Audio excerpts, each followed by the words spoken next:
Welcome back to Nature Labs and a postscript on the Liberal leadership race that has ended tonight with a victory for Mark Carney. Of course, in the coming days and weeks, we'll probably be facing a federal election with Mark Carney and Pierre Poilievre facing off to see who will govern the country for the next 4 years, or maybe a bit less if it ends up being a minority. We'll see.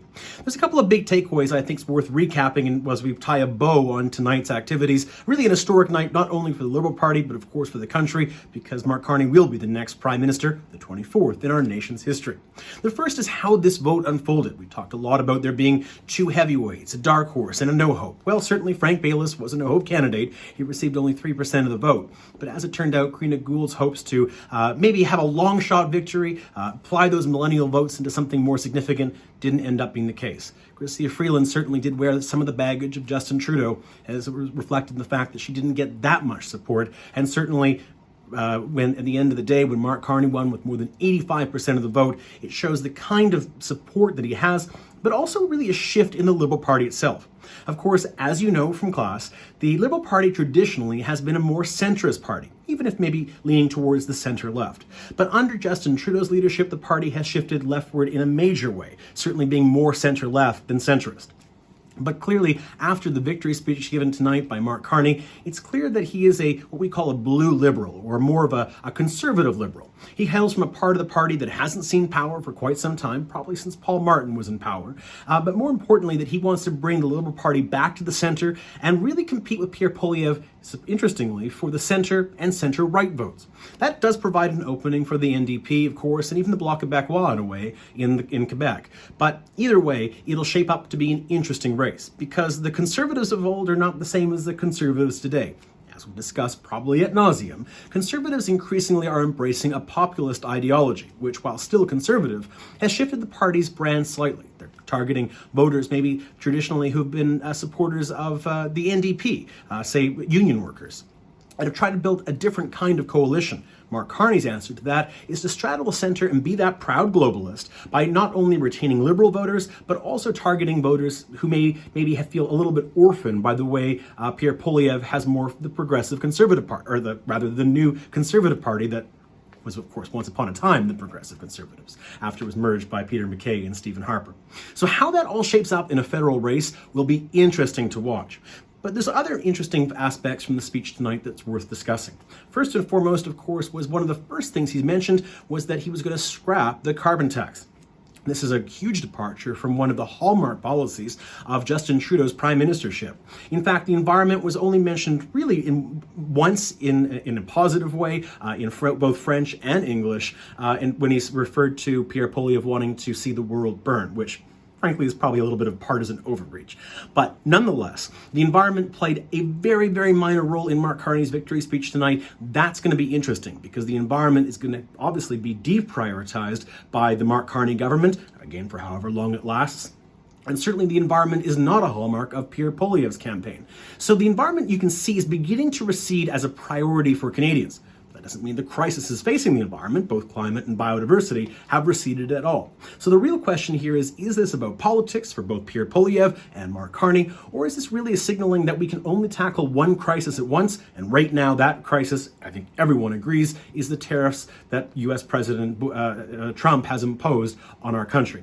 So if that's the only issue that we're going to be focusing on, what does that mean for the environment and other issues? Yes, lip service was paid by Mark Carney and in many cases has been paid by Pierre Poilievre. But what role does that have when either of these individuals form the next government after the next election? How will they tackle multiple crises at the same time? That's something to watch for. The other thing to watch for, of course, is similarities between Pierre Poilievre and Mark Carney.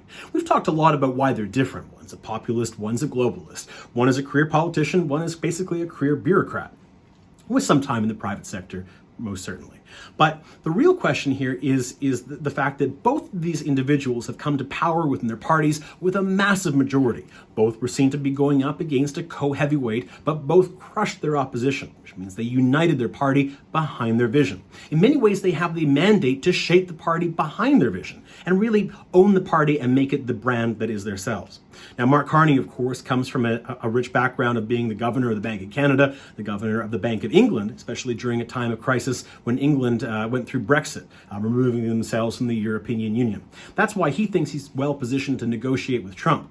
At the same time, as a career bureaucrat, in many ways, he doesn't have that kind of pop culture excitement that Pierre Poilievre has been able to mobilize, especially with millennial and younger voters. He's been able to harness that TikTok audience that so many of us respond to, and talking in sound bites and in a way that it connects with individuals on a more human level. So how will that play out in a campaign?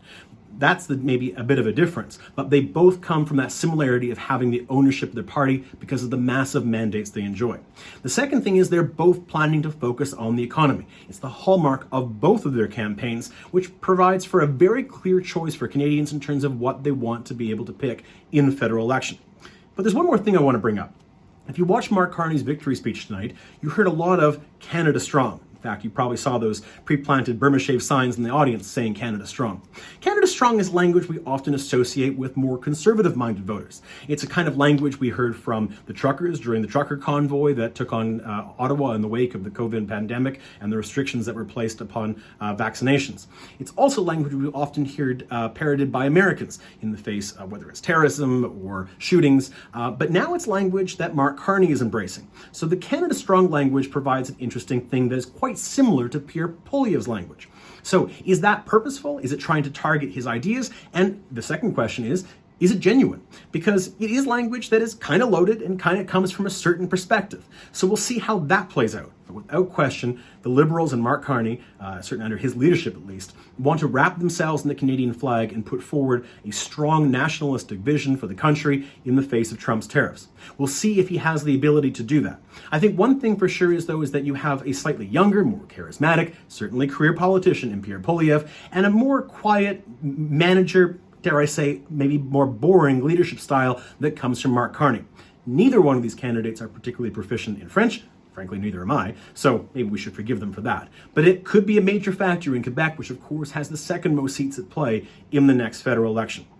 How all of this comes together remains to be seen. But certainly, I think the big takeaway from tonight's speech by Mark Carney and the vision that he's projecting that will probably frame his campaign for prime minister when the federal election kicks off in the coming weeks is that it's going to be a heavy economic-centered message. Environment will be deprioritized.